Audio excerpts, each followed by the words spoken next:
Mesdames et messieurs, bonjour. Nous sommes dans la joie de vous retrouver dans le cadre de Belles Lettres qui reçoit une fois de plus une femme de lettres congolaise, Madame Laetitia Lakoubou, pour un entretien autour de la littérature et de la femme en ce mois dédié à la femme. Découvrez mon invité à travers cet élément. Née à Kinshasa, Laetitia Lakoubou évolue dans une atmosphère familiale studieuse et exigeante au milieu des livres. Ce cadre qu'elle trouvait fort à son goût favorisa tôt ses penchants pour la lecture, les mots, la réflexion, l'écriture et la prédisposa tout naturellement aux études des lettres qu'elle embrassa allègrement jusqu'à l'obtention avec brio de sa licence en lettres françaises à l'université de Kinshasa. Comptée parmi les femmes des lettres congolaises, Laetitia Lakoubou est fonctionnaire dans l'administration internationale, enseignante, journaliste et écrivaine. À ce jour, elle compte 2 publications. Miroir aux Alouettes, un récit publié en 2018 aux éditions du Pangolin, et Dévoilement, une compilation de nouvelles co-publiée avec Prince Djungu Tambwe en 2020 aux éditions du Pangolin. Son ambition, comme elle le répète souvent, est de participer à la renaissance de la vie, de la pensée dans son pays, la République démocratique Congo. L'invité des Belles Lettres regrette que la littérature congolaise, bien qu'un panthéon riche, soit peu connue, d'où son appel à la lecture, car pour elle, on ne peut vivre sans lire. La lecture enrichit, instruit et déstresse. Mesdames et messieurs, comme indiqué, aujourd'hui je reçois une femme de lettres congolaise, Madame Laetitia Lakoubou, avec qui je vais m'entretenir autour de la littérature, de la femme et de quelques-unes de ses œuvres. Bonjour Madame Laetitia. Bonjour monsieur. Bienvenue à Belles Lettres. Merci beaucoup. C'est un plaisir pour moi. C'est un honneur pour nous de vous recevoir autour de ce plateau de Belles Lettres pour un entretien autour de la littérature, du livre, de la lecture, de la culture et pourquoi pas de la femme en ce mois dédié à la femme. Absolument. Comme première question, notre émission c'est Belles Lettres. Qu'est-ce qu'évoque en vous cette expression, j'allais dire cette belle expression, Belles Lettres? Cette expression évoque dans ma tête un groupe de personnes qui parlent, qui partagent la pensée, Oui. et qui partagent leur pensée et qui me renvoient aussi à l'histoire. Et ces personnes font aussi allusion à l'histoire de la société, à l'histoire de leur domaine. Nous, c'est la littérature. Ok. Pourquoi avez-vous opté pour les études des lettres à l'université? À l'université, j'ai opté pour les lettres parce que d'abord, je disais que je voulais étudier ce que j'aimais.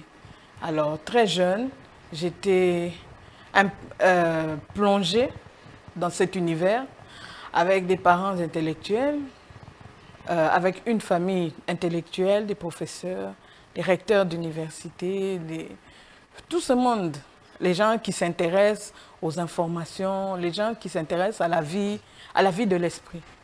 En fait, c'est ce qui m'a poussée progressivement en grandissant. Je lisais, je me documentais, en tout cas, j'ai exercé ma curiosité en ce qui concernait le monde du savoir en général. À quand remonte votre premier contact avec le livre? Le premier contact avec le livre chez moi remonte à l'âge préscolaire. Je voyais les parents lire, je voyais les parents avec des magazines, avec des essais. Bon, même quand je ne savais pas encore lire, j'essayais de me mettre à côté d'eux pour essayer de savoir ce qu'on racontait, qui leur prenait autant de temps, autant d'esprit, autant de concentration. Et ça m'a vraiment donné envie de savoir lire et écrire. Quels sont les livres ou les auteurs qui ont suscité en vous cet amour, cette passion pour les belles lettres? Ah, il y en a beaucoup, il y en a énormément, parce que quand je regarde dans le panthéon de la littérature française, d'abord pour commencer, Oui. et ensuite dans la littérature africaine, et Oui. puis dans notre littérature moderne, en tout cas, j'ai dévoré les livres. En fait, j'ai commencé très jeune, j'ai lu Rabelais, Herblay, j'ai oui. lu Jean de La Fontaine Oui. aussi, j'ai lu Victor Hugo. Oui. Et bon, ce qui me revient le plus, c'est que j'ai lu Notre-Dame de Paris plus de 5 fois dans ma vie, et bon, jusqu'à ce jour. De quoi est-il question dans Notre-Dame de Paris? Notre-Dame de Paris nous parle, c'est l'histoire qui est entrée dans la tradition générale, dans la tradition francophone. C'est l'histoire de Quasimodo, c'est l'histoire d'Esmeralda, c'est l'histoire de la cathédrale. C'est une histoire qui se déroule autour de la cathédrale. Les prêtres, les révolutionnaires, les soldats, toutes sortes de choses. Le petit microcosme de la capitale française à l'époque, avant la découverte des Amériques. Ok, à part Hugo, À part Hugo, j'ai lu Pantagruel aussi, ça m'est resté à l'esprit. Et bon, il y a aussi eu la littérature africaine. J'ai Ouais. lu Amadou Kourouma, très jeune. le soleil Ouais. Le soleil des indépendances. Et oui. puis d'autres titres qui ne sont pas restés, mais je sens chaque jour, il y a cette empreinte qui est restée en moi de vouloir écrire, d'être un peu plus curieuse sur les indépendances, sur les mentalités à l'époque. Oui. En tout cas, ça m'a beaucoup intéressé. Aimé Césaire, c'était très savant, mais j'ai beaucoup aimé Léopold Sédar Senghor aussi. Je ne comprenais pas beaucoup les poèmes, mais en tout cas, la façon d'écrire, ça m'a donné envie de lire, de m'introduire dans ce monde-là. Césaire, on dit de lui qu'il est impénétrable. Bon, Il faut là, je être peux... initié pour comprendre Césaire. Oui, il faut être initié, mais là, j'étais très jeune, je ne pensais même pas encore aux études sur Césaire, mais j'ai aimé une saison au Congo, et j'étais vraiment impressionnée par ce qu'il pouvait écrire. Et les auteurs congolais? Les auteurs congolais, j'ai lu pratiquement les 3 quarts de Zamenga. Zamenga, Oui, j'ai lu aussi le professeur Masega Bio. J'ai lu, bon, et puis jusqu'à présent, je me donne toujours le temps de chercher les auteurs congolais pour lire, pour savoir où est-ce qu'ils en sont avec leurs pensées, avec leurs idées. Qu'est-ce que les études de lettres ont apporté ou changé en vous? Les études de lettres m'ont apporté le sens de la réflexion. Oui, La réflexion sur la vie, oui. la réflexion sur le quotidien, la réflexion sur l'autre, et puis aussi une certaine ouverture d'esprit pour savoir que le monde n'était pas que ce que je pouvais voir. Il y avait aussi autre chose, il y a d'autres horizons. En tout cas, cela m'a rendue curieuse, ouverte et tolérante surtout. Ok. Comment s'est opéré le passage de la lecture, puisque vous avez commencé par lire, de la lecture à l'écriture? Je crois que de la lecture à l'écriture, ça s'est passé, c'était un phénomène de trop-plein. Quand on a beaucoup lu, Oui. quand on a beaucoup emmagasiné, bon, la nature demande qu'on puisse rendre. C'est un peu comme quand on a beaucoup mangé, à un moment, on le rend. On le rend. Moi, c'est ce phénomène-là qui m'est arrivé. J'ai beaucoup lu, j'avais des idées dans ma tête, j'avais des pensées et ça fait fonctionner mon imagination, mon sens de l'imagination aussi.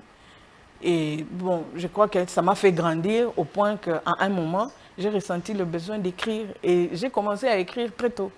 Ok. Est-ce qu'il faut nécessairement commencer par lire, beaucoup lire, avant d'écrire? Je pense que c'est un chemin obligé parce qu'on peut écrire ce qu'on ressent. Encore faut-il savoir l'exprimer parce que parfois c'est inexprimable.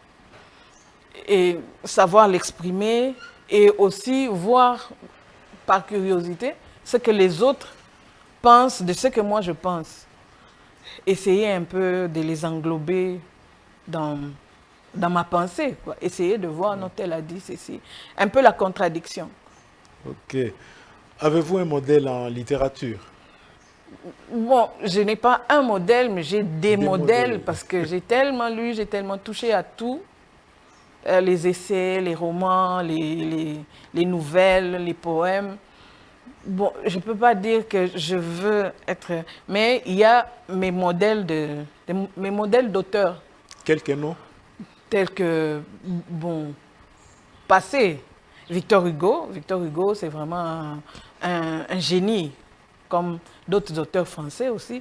Mais moi, je suis tombée sur Victor Hugo et je l'ai trouvé vraiment génial. Et la manière d'écrire des Amenga aussi, c'est vrai qu'il a un style propre, mais vraiment, je me suis retrouvée dans l'authenticité des Amenga. Souvent, on taxe ces écrits des simplistes par rapport à ce qu'écrit, par exemple, un Moudimbe, un Gall. Bon, je me dis que ça dépend du milieu, Oui. ça dépend du ressenti de l'auteur. Et puis, une pensée n'est jamais simple. Une pensée appartenant à autrui, il faut la comprendre. Et je trouve que c'est vrai, à côté de Ngal que j'ai lu et de Moudimbe, c'est un autre style. C'est beaucoup moins académique, c'est très proche des histoires des grands-pères. C'est très proche de notre réalité quotidienne. Pour vous, qui est l'écrivain congolais le plus populaire? Il y en a beaucoup. Bon, il y a populaire. Un seul, si on vous demandait de citer un. Bon, populaire, je dirais Zamenga justement. Il est populaire parce que beaucoup de personnes ont eu accès. À un moment même, il y a eu des bandes dessinées inspirées de ses romans. C'est ce qui l'a rendu beaucoup plus populaire. Mais à côté de ça, nous avons des monuments comme Ngal, comme Moudimbe, comme beaucoup d'autres personnes, quoi. Notre panthéon est assez riche, simplement peu connu. Ok. Qu'est-ce qui fait que ce panthéon-là est riche mais peu connu? Bon, ce panthéon est riche, peu connu à cause du désintérêt qu'on trouve en ce qui concerne la littérature, en ce qui concerne la culture en général. Bon, ce que nous déplorons un peu, c'est qu'on puisse réduire la culture à la musique. Donc, on n'est pas que des musiciens. C'est vrai que la musique est aussi une forme de littérature, mais il y en a qui s'expriment autrement, qui écrivent. C'est pour cela que la lecture, c'est une bonne chose. C'est tout un voyage sans payer un seul billet d'avion. Étant dit en passant que le voyage enrichisse En fait, notre quel esprit. est votre rapport au livre et à la lecture? Bon, mon rapport au livre et à la lecture, c'est très étroit. C'est très étroit. J'ai l'impression qu'on ne peut pas vivre sans. Bon. Qu'on ne peut pas vivre sans lire. Oui.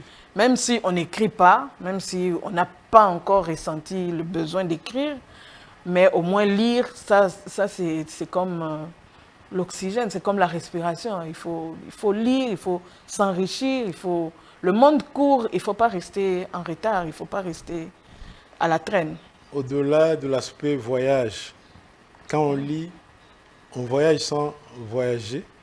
Est-ce qu'il y a autre chose bon, que procure la lecture? La lecture, elle enrichit notre esprit, elle nous fait connaître des réalités qui ne sont pas nécessairement les nôtres. Donc, elle nous ouvre l'esprit, elle nous rend plus tolérants vis-à-vis des autres, parce que sur la Terre, nous ne sommes pas seuls. Il y en a qui vivent en Asie, qui vivent en Inde, qui ont une autre culture, qui ont une autre vision du monde.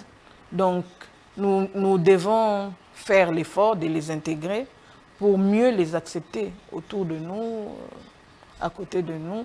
Connaître la culture de l'autre, ça peut aussi estomper toute forme de racisme. Parce que le racisme naît de l'ignorance, généralement. Oui. À ceux qui n'ont jamais approché le livre papier ou qui le craignent, quoi, qu'est-ce que vous pouvez leur dire? Ben, je peux leur dire que les livres constituent un univers très riche, un univers vraiment comme instructif. Parce que en lisant, on a accès à, à des choses, on a accès à des informations qui ne sont pas courantes. On peut apprendre énormément de choses, voilà, on peut s'évader aussi, parce que dans notre monde de stress d'aujourd'hui, on a beaucoup de problèmes, bon, c'est la course, c'est le stress, c'est des problèmes en permanence. On a quand même besoin des exutoires. Il faut sortir de soi-même, il faut oublier un peu le monde ambiant, il faut entrer dans la lecture. C'est reposant aussi. Oui, on peut bien s'évader, mais pour retrouver après. Oui, pour retrouver, mais réalité. oui, la dure réalité. Mais lorsqu'on entame ce genre de voyage, on ne revient jamais pareil. On ne revient jamais comme quand on est parti, quand on est entré dans le livre. On revient toujours avec quelque chose de nouveau qui va plus ou moins nous consoler de notre réalité, qui va plus ou moins nous ouvrir les yeux sur ce que nous rencontrons au quotidien. Donc la lecture, elle enrichit, elle nous repose, elle nous déstresse. Ok. Pourquoi écrivez-vous? J'écris parce que je ressens le besoin d'écrire, je ressens le besoin de partager les idées qui peuvent fourmiller dans ma tête. Je me dis, en me voyant passer sur la route, je peux avoir un conseil pour quelqu'un, mais la personne ne le saura jamais. Peut-être que nous n'aurons jamais à interagir, mais en lisant, je le dépose pour le besoin de la société. On peut l'utiliser. Quelqu'un d'autre peut se retrouver dans ce que j'ai dit. Quelqu'un d'autre peut trouver consolation dans mes intrigues. Quelqu'un d'autre peut rire de ce que j'écris. Donc j'aide à déstresser, j'aide aussi à approfondir la réflexion. Ok. Dans le numéro 3 de la revue interdisciplinaire d'études francophones du département de lettres et civilisation française, vous dites, je cite, « Mon ambition est de participer à la renaissance de la vie de la pensée dans notre pays. » Pensez-vous que dans notre pays, on n'exploite pas suffisamment les ressources de l'intelligence et de la pensée? Je pense que dans notre pays, effectivement, on n'exploite pas suffisamment ces ressources. Parce qu'il y a une vieille, comment je peux dire, une vieille tradition Oui. qu'on écoute dans la ville qui dit, si tu veux cacher de l'argent aux Congolais, il faut le mettre dans un livre. Oui. Parce qu'il ne l'ouvrira jamais. Or, bon, même si on ne trouve pas le papier-monnaie, on peut trouver des idées qui peuvent développer une personne, qui peuvent développer une entité, qui peuvent développer tout un pays aussi. Donc c'est pour cela qu'il faut les exploiter. Les penseurs, nous en avons beaucoup. Ok. Pour le professeur Mabassi, il est possible que notre incapacité à satisfaire les besoins élémentaires comme le manger puisse venir du fait que nous n'exploitons pas suffisamment les ressources de l'intelligence, parmi lesquelles il y a les belles lettres. Êtes-vous de cet avis? Oui, je suis de cet avis, d'autant plus que, bon, au lieu d'attendre, c'est une auto-entreprise. Un écrivain, c'est une auto-entreprise. Pour peu qu'on lui donne les moyens de se développer, qu'on lui donne les moyens de produire, c'est toute une entreprise. Bon, notre pays étant ce qu'il est, pour le moment, bon, il n'y a pas moyen, ce domaine-là n'est pas touché, ce domaine-là n'est pas développé, il n'y a pas de structure qui permette aux écrivains, aux penseurs, aux poètes, aux amis des belles lettres, comme je dis, de s'exprimer, de se développer, d'interagir avec les autres. Ça peut être une source de revenus aussi pour le pays. Ok. Que peut la littérature dans une société ou dans un pays comme le nôtre? La littérature, en général, c'est le véhicule de la pensée. Oui, Une société qui ne pense pas, c'est une société appelée à disparaître. Bon, c'est une société appelée à consommer l'immédiat et à ne rien laisser comme trace dans l'humanité. Donc la littérature a sa place, a une grande place dans une société. Il n'y a pas... Bon, tout le monde peut produire la littérature, tout le monde peut en produire, tout le monde est inspiré, tout le monde peut parler. Et quand on ne peut pas parler, on peut écrire. oui, la littérature peut beaucoup de choses. Seulement, il n'a pas les moyens de son ambition dans notre pays. Bon, les moyens de son ambition, là, je vais me tourner vers nos gouvernants Oui, pour essayer de voir vers ceux qui font notre budget, pour essayer de voir. C'est vrai que c'est un pays de priorité, oui, mais c'est là aussi, la vie de l'esprit aussi constitue une priorité parce que de façon intellectuelle, nous allons vers la colonisation. Nous ne produisons pas, nous consommons les idées d'autrui. Or, notre pays est très riche sur le plan de la pensée, sur le plan de cette mosaïque qu'elle constitue. On peut, comment je peux dire, fructifier. On peut avoir de tous les coins de notre pays, sur le plan littéraire, Ok. sur le plan artistique. À ce propos, il y a le sénateur Didier Moumengi qui parlait de l'autosuffisance intellectuelle que nous devons atteindre à tout prix. Absolument, absolument. Je suis vraiment je suis vraiment de son avis parce que l'autosuffisance, c'est ça qui va faire notre fierté. On ne peut pas... bon, ça fait parfois honte de voir nos enfants, notre jeunesse, répéter à longueur de journée ce que Sartre a dit, ce que Diderot a dit. C'est vrai, ce sont des classiques Oui, dans le domaine, Que nous mais devons nous connaître avons aussi. aussi Oui. notre pensée qui s'est tournée vers nos ancêtres pour essayer de savoir qu'est-ce qu'ils disaient de la mort, essayer de le publier, de le vulgariser, qu'est-ce qu'ils pensaient de la naissance, qu'est-ce qu'ils pensaient de la place de la femme dans la société. C'est très rare. On fait du copier-coller, on veut prendre l'Occident. C'est vrai que ça peut être notre modèle, mais à un moment, 60 ans après l'indépendance, il faut lâcher les petites chaussettes. malheureusement, la pensée de nos ancêtres n'est pas vraiment vulgarisée. Beaucoup de jeunes Oui, ignorent oui. cette pensée. Oui, elle ignore, il se méfie de cette pensée, alors que nos ancêtres étaient des personnes très riches culturellement et intellectuellement aussi. Ils ne savaient peut-être pas écrire comme aujourd'hui, mais c'était des personnes vraiment riches dans la pensée, dans la vie de la société. Ce dont nous avons besoin aujourd'hui pour ne pas être toujours greffés à l'Occident, pour ne pas être dénaturés. Nous avons nos propres cultures que nous devons vulgariser, que nous ferons bien de vulgariser, de connaître surtout. Avant de vulgariser, c'est les connaître d'abord pour pouvoir les vulgariser, pour pouvoir les intégrer dans notre vie. De quoi est-il question dans Miroir aux Alouettes, votre première œuvre? Miroir aux Alouettes raconte l'histoire de la poursuite du bonheur. Ok, La poursuite du bonheur, un jeune diplômé oui, sorti d'une de nos écoles de la ville, de nos grandes écoles de la ville, qui est à la quête du bonheur, à la quête du bien-être pour lui et pour sa famille. Il y a d'autre part une jeune demoiselle qui est à la quête du bonheur et qui pense qu'elle peut trouver le bonheur dans le mariage, oui, qu'elle peut trouver le bonheur auprès d'un homme nanti. Et il y a aussi une autre quête du bonheur, c'est la quête des parents à la recherche de leur enfant.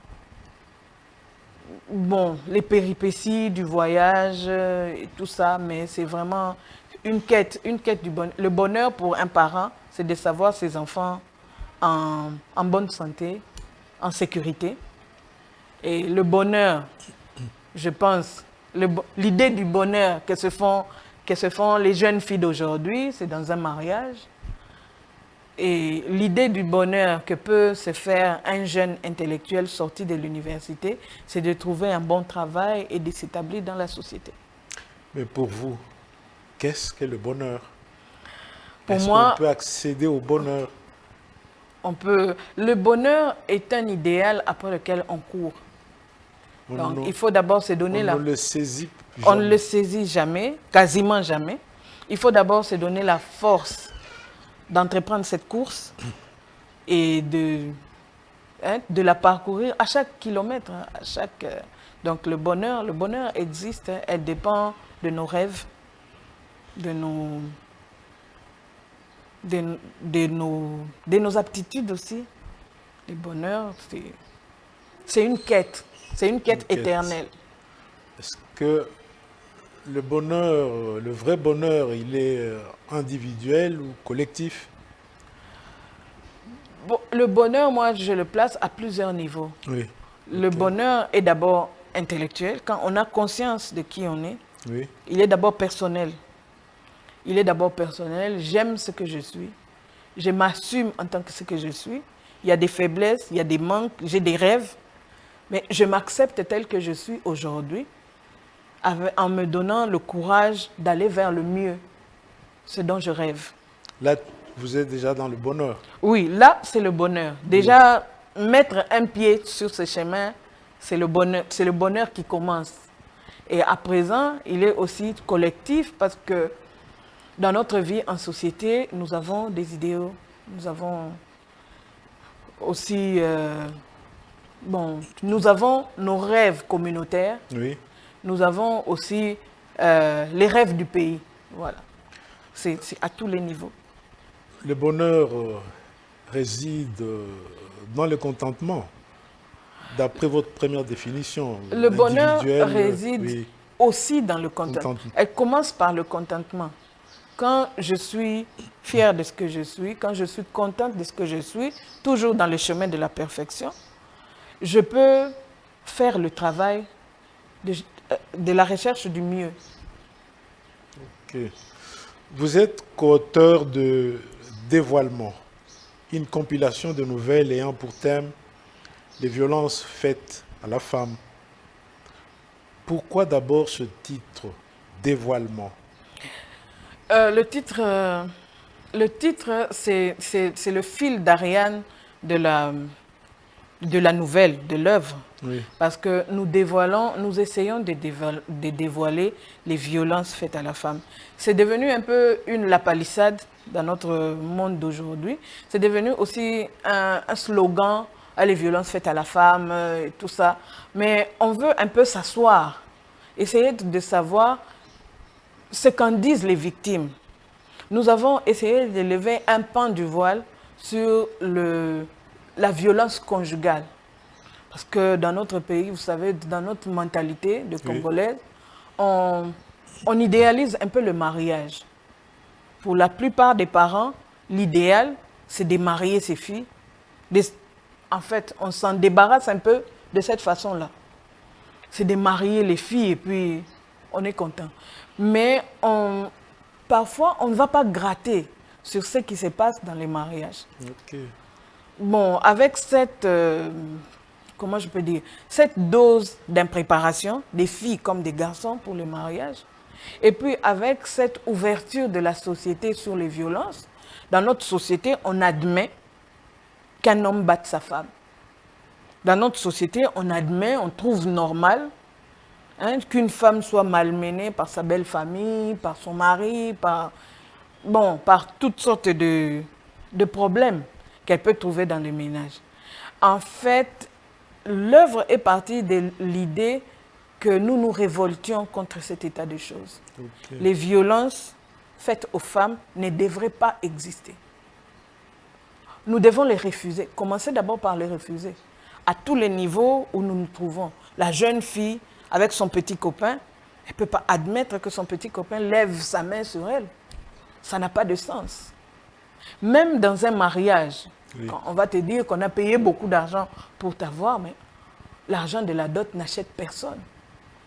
C'est une personne à part entière qui mérite le respect et la considération. S'il y a faute, s'il y a erreur, il faut trouver une voie pour résoudre le problème plutôt que de lever la main sur son semblable. Nous sommes égaux.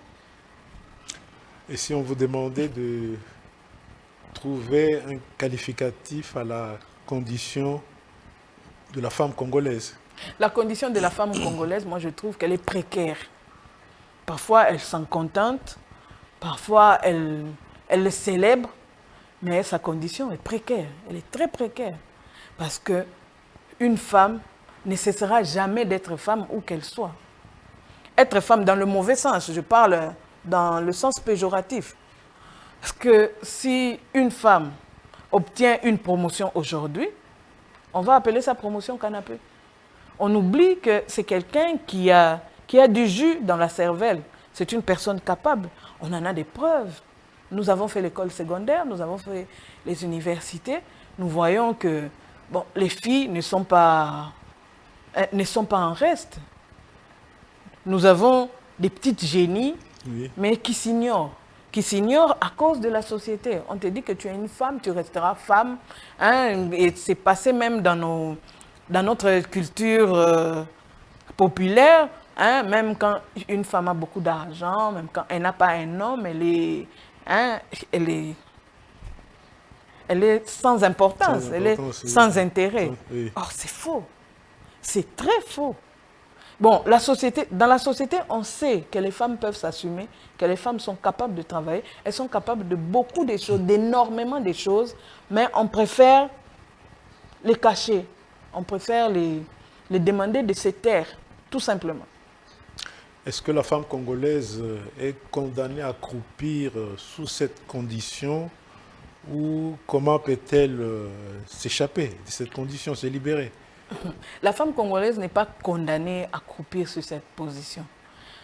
Dès lors qu'elle en a conscience, elle doit se lever, elle doit se révolter, elle doit refuser, elle doit se mettre en ligne pour l'égalité. Elle doit vraiment se mettre en ligne de bataille parce que c'est la moitié de l'humanité. Qu'est-ce que vous entendez par l'égalité entre l'homme et la femme? L'égalité entre l'homme et la femme, pour moi, elle est intégrale. Comment? Elle n'a pas de domaine réservé. Il n'y a pas de domaine réservé à l'égalité. Nous sommes égaux. Bon, je ne suis pas... Même dans le foyer? Non, dans le foyer, je peux faire un parallélisme. Oui. Dans le foyer, c'est comme dans un gouvernement. Ceux qui sont promus sont tous ministres. Il y a un premier parmi les ministres. Et le premier, c'est l'homme? Bien. Bon, c'est une concession. C'est une concession que les législateurs, la loi a été faite par les hommes, soit dit en passant, et ils vont prendre la grosse part. Bon, être premier, ce n'est pas tout. Encore faut-il vraiment être digne d'être le premier, parce que n'est pas premier qui veut. Tu peux être premier nominalement, mais qualitativement, tu es pratiquement le dernier. Charles Fourier a dit ceci: partout où l'homme a dégradé la femme, il s'est dégradé lui-même. Qu'est-ce que vous en pensez? Moi, je pense que c'est très vrai. Pour moi, c'est très vrai parce que je prends l'homme et la femme comme les deux parties du visage. Oui. Notre visage est divisé en deux. Moi, ça serait un monstre. Le visage de l'homme avec H majuscule. Le visage de l'homme avec H majuscule, oui, il est divisé en deux. Bon, moi je vois très mal, c'est une monstruosité de rencontrer quelqu'un qui a l'autre partie du visage complètement minée, complètement arrachée ou blessée, et l'autre partie complètement lisse. Ce serait un monstre. En fait, la société, c'est ça. La société sans les femmes, c'est ça. Dès lors que les conditions des femmes sont normalisées, sont ramenées à la normale, c'est un visage normal. Il y a le professeur Prosper Goubarika a dit ceci: une société sans femmes est infâme. Absolument. Un commentaire là-dessus? Absolument. Je dirais tout simplement absolument. Elle est infâme parce qu'elle est sans femme. Mais je vais insister sur le fait que nous devons être méfiants. Méfiants parce qu'avec les slogans internationaux, la femme, on va prendre pour faire comme la décoration. Oui. Nous refusons que les femmes fassent décoration. Nous voulons des personnes qui ont réellement du jus dans la tête. Et ça, il y en a. Il y en a énormément dans notre ville, simplement qu'elles ne sont pas dans les sphères des décisions. Oui. Et ça, nous les voyons chaque jour. Ceux qui ont tenu le pays, celles qui ont tenu le pays pendant que nous avons traversé cette crise. Moi, je sais que le pays est en crise depuis que je suis adolescente. Depuis même que je suis toute petite, je sais que le pays est en crise. Mais quand je vois le travail de mes sœurs, de mes mères, et tout ça, je dis que c'est elles qui, en réalité, tiennent le pays. Quel message en ce mois dédié à la femme pouvez-vous apporter à la femme par rapport au rôle qu'elle doit jouer dans la société et aussi par rapport au thème de la Journée internationale de la femme relatif au leadership féminin? Mon message vis-à-vis de la femme, c'est que le leadership ne se proclame pas. Le leadership se vit, le leadership se pratique. Et même sans savoir ce que veut dire le leadership, nous voyons que les leaders dans notre société, ce sont nos mamans, ce sont mes sœurs. Elles devraient avancer un peu plus. Elles font un grand travail déjà. Elles devraient avancer un peu plus, s'avancer un peu plus et rejeter toutes ces traditions qui nous ramènent vers le bas en disant que la femme, c'est la femme, elle restera femme. C'est comme si on parlait d'un petit lézard, alors que c'est le mastodonte de la société. Sans elle, même notre pays, dans la pratique générale, sans les femmes, sans nos mamans qui vendent, sans celles qui vendent le pain, qui sortent à 4 heures, et sans elles, moi je ne vois pas comment est-ce qu'on vivrait. Je suis quinoise. Je connais la force de la femme. Yolande Elébé parle de femmes baobab. Absolument, des femmes baobab, c'est ce que nous avons. En fait, si nous ouvrons les yeux sur notre société, c'est une forêt de baobab. Simplement que nous ne les valorisons pas, nous n'en avons pas conscience et c'est comme ça que son travail passe un peu, son travail est minimisé chaque jour. Qu'est-ce qui caractérise le leadership féminin? Le leadership féminin, je dirais, est caractérisé par l'humanité, par beaucoup d'humanité. Ok. Une femme, elle est humaine. Elle est... Hein, c'est vraiment un modèle d'humanité. Elle nous porte, elle veille sur nous, elle nous suit, hein, elle nous assiste. Donc c'est vraiment un leadership d'humanité. Si les femmes sont conscientes de ça et qu'elles peuvent se mettre à l'œuvre pour prendre la place qui appartient, vraiment notre société serait différente. Là, nous touchons à la fin de notre émission, mais avant qu'on atterrisse, avez-vous un mot à dire à propos de Belles Lettres, cette émission qui vous a reçu? Oui, j'ai trouvé cette émission vraiment très instructive. Je l'ai suivie en ligne et j'ai beaucoup aimé. C'est une émission qui nous ouvre aussi aux autres. On les connaît un peu mieux, on sait qui ces personnes sont réellement et ça nous donne envie de les connaître davantage en lisant leurs œuvres, en cherchant leurs œuvres.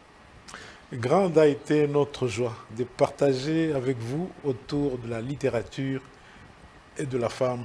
Nous vous disons merci pour votre disponibilité. C'est moi qui vous remercie de l'honneur que vous m'avez fait en ce jour. Je vous en prie. Merci. Chers téléspectateurs, aujourd'hui nous avons reçu une femme de lettres congolaise, Madame Laetitia Lakoubou, avec qui nous nous sommes entretenus autour de la femme, autour de la littérature. Nous vous disons merci de nous avoir suivis et vous fixons rendez-vous au prochain numéro de Belles Lettres. Bye bye.